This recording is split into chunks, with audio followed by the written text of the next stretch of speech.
ఈరోజు ఆదివారం. ఓం శ్రీ సూర్యదేవాయ నమః.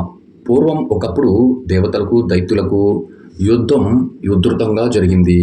దానిలో దైవబలం సమృద్ధిగా ఉన్న దేవతలు దైత్యులను చాలామందిని సంహరించారు.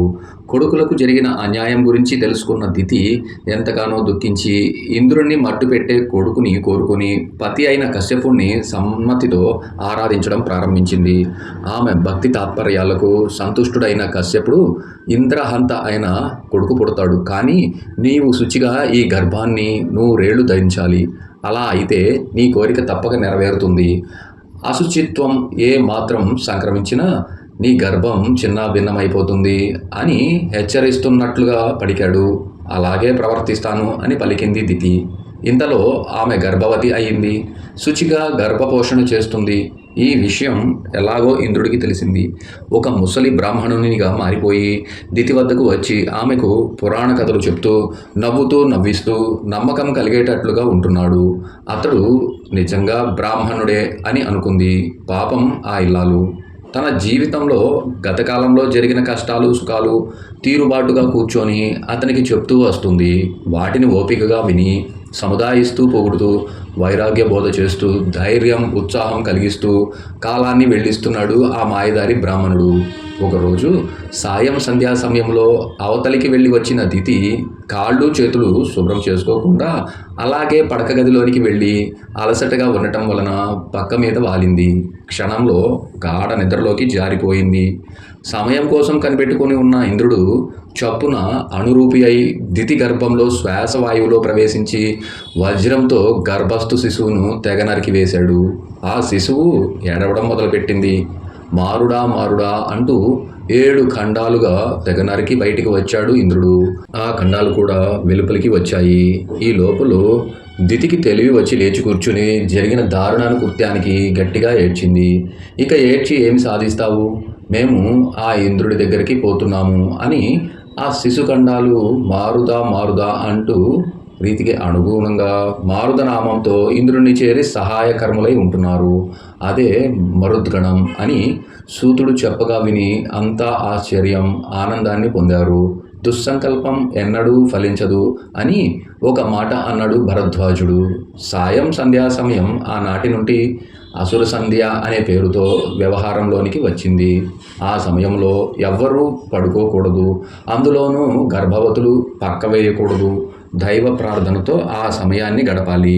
ఒకప్పుడు ఇంద్రుడు విమానం ఎక్కి ముక్తికాంక్షతో కైలాసనాథుని సేవకు రజతగిరికి దారితీశాడు.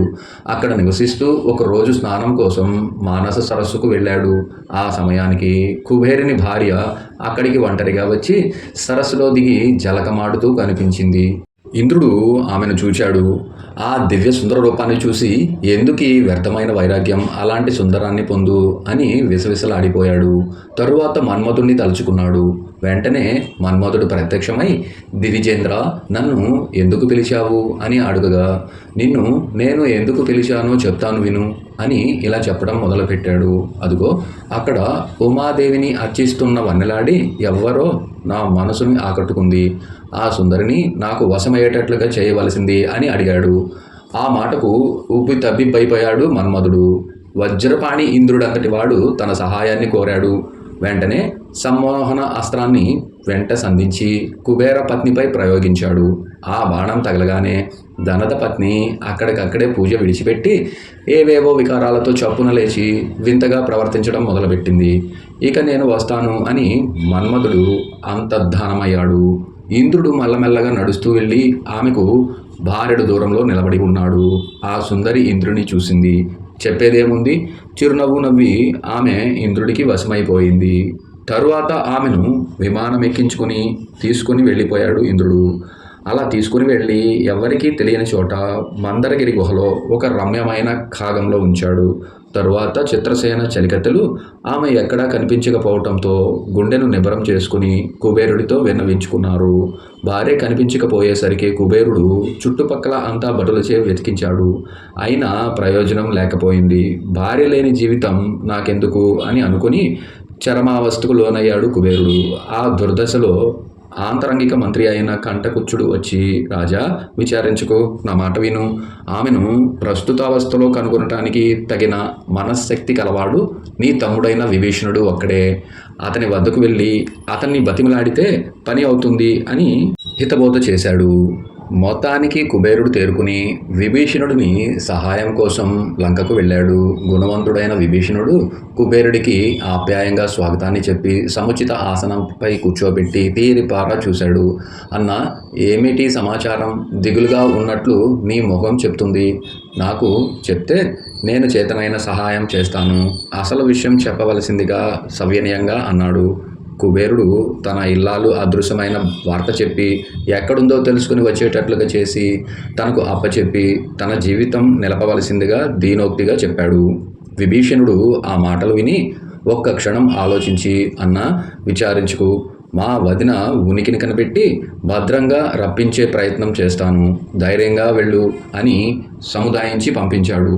తరువాత నాడీజంగ అనే రాక్షసిని రప్పించి కథ అంతా చెప్పి, చిత్రసేన దేవలోకంలో ఉందేమో, ముందు చూడు, అక్కడ లేకపోతే తరువాత ఎక్కడ వెతకాలో నేను చెప్తాను, పనిని సాధించుకొని రావాలి, నీ మాయలమారితనం సఫలమవుగాక అని నవ్వించి పంపాడు. ఆ మాయలమారి రాక్షసి నిజంగా మహామాయాశాలి. చిత్తం ప్రభు, చేతనైనంత చేసి ఆమె స్థితిగతులు తెలుసుకుని వస్తాను అని పక్షిలాగా రివ్వున ఆకాశానికి ఎగిరి క్షణంలో అమరావతిలో ప్రవేశించింది. అక్కడ త్రిలోక సుందరిగా మారి నందనవనంలో సవిలాసంగా తిరగడం మొదలుపెట్టింది. ఆ సమయంలో ఇంద్రుడు అక్కడికి వచ్చి ఆమెను చూశాడు. ఆమెను చూడగానే అతను చిత్రసేనను మరిచిపోయాడు. కామ వికారానికి లోనై అశ్విని కుమారులను రప్పించి ఆమెను చూపి అంతఃపురానికి వచ్చేటట్లుగా చేయండి అని చెప్పి ఆ వనంలో ఉన్న భవనానికి వెళ్ళిపోయాడు. అశ్విని దేవతలు లతాంగికిని సమీపించి ఇంద్రుడి కోరికను చెప్పారు. ఆమె చిరునవ్వు నవ్వి, ఆయన స్వయంగా వచ్చి కోరితే నా అభిప్రాయం చెప్తాను అని పలికింది. ఆ దేవవేత్తలు ఇంద్రుడి వద్దకు వెళ్ళి, సురరాజా, నీవే వచ్చి కోరాలట అని నిరాశగా చెప్పారు. సురరాజు ఎంతగానో ఆనందించి ఆమె వద్దకు చేరుకున్నాడు. సుకుమారి, నీకు ఏమి కావాలి?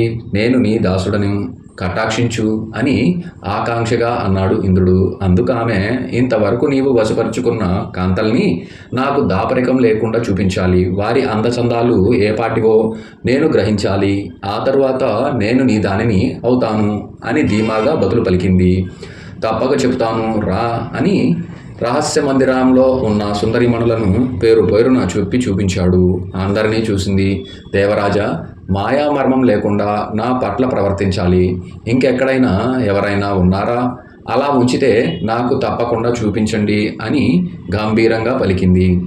దివ్య సుందర ఆకారంతో నాడీజంగుడు అలా పలికేసరికే ఇంద్రుడు చిరునవ్వు నవ్వి, మాయామర్మం ఎందుకు, ఇంకొక వగలాడి ఉంది, రా చూపుతాను అని ఆమెతో సహా విమానం ఎక్కి సుందరగిరికి వస్తూ ఉండగా ఆకాశగమనంలో పోతున్న నారదుడు కనిపించాడు.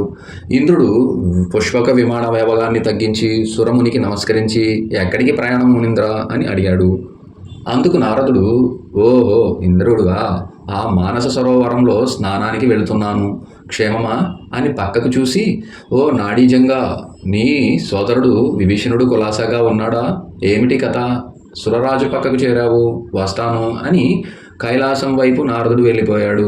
ఆ మాటలు విన్న ఇంద్రుడు నాడీజంగుని తీవ్రంగా చూసి, ఏంటి నువ్వు రాక్షసివా?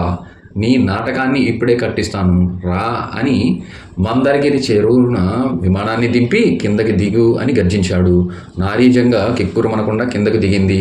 పక్కనే ఒక ఆశ్రమం ఉంది. దానిలోనికి జుట్టు పట్టుకుని నాడీజంగుని ఈడ్చుకుని వెళ్ళి వజ్రాన్ని తలుచుకున్నాడు ఇంద్రుడు. వెంటనే వజ్రాయుధం చేతిలోనికి వచ్చింది. నాడీజంగ పెడబొబ్బులు పెడుతూ రక్షించండి రక్షించండి అంటూ అరవటం మొదలుపెట్టింది. అంతలో ఆ ఆశ్రమవాసి అయిన తృణబిందు మహర్షి వడివడిగా వచ్చాడు. అప్పుడే ఇంద్రుడు వజ్రంతో ఆ రాక్షసిని తెగ నరికి వేశాడు. ఆ ఘాతుక కృత్యాన్ని చూసి ముని శారదాకారుడై, ఓరి మూర్ఖుడా, ఎంత దారుణమైన పని చేశావురా? నా ఆశ్రమంలో శ్రీహత్య, దుర్మార్గుడా, నీకిదే శాస్తి, నీవు శ్రీవి అయిపోదువుగాక అని శపించాడు.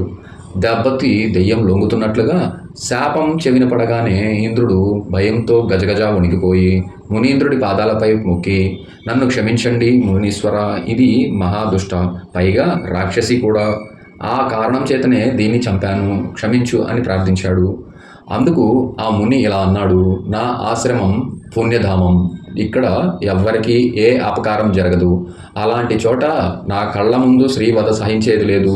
పో, నీ శాప శిక్ష అనుభవించు అని దృఢభిందుడు లోపలికి వెళ్ళిపోయాడు.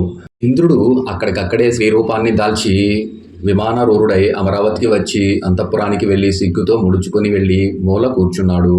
శచికి మతిపోయినంత పని అయింది. దేవతలకు ఈ విషయం తెలిసి దిగ్భ్రాంతులై ఇంద్రుడితో సహా సత్యలోకానికి వెళ్ళి బ్రహ్మతో మొరపెట్టుకున్నారు. దేవా, ఏమిటి కర్మ అని జరిగిన కథను చెప్పి పతిహీనమైన సతిలాగా, కృష్ణుడు లేని గోకులంలాగా ఇంద్రుడు లేని అమరావతి గతి ఏమయ్యేటట్లు కరుణించి ఇంద్రుడిని స్త్రీత్వం పోవడానికి ఉపాయాన్ని సెలవివ్వవలసిందిగా కోరుకున్నారు. ముని శాపం పోగొట్టడానికి నేనే కాదు, శంకరుడు కూడా సమర్థుడు కాదు, అనుభవించవలసిందే. ఇంద్రుడు చేయరాని తప్పులు 2 చేశాడు. 1 కుబేరుని భార్యను ఎత్తుకొని రావటం, 2 శ్రీని ముని ఆశ్రమంలో సంహరించటం.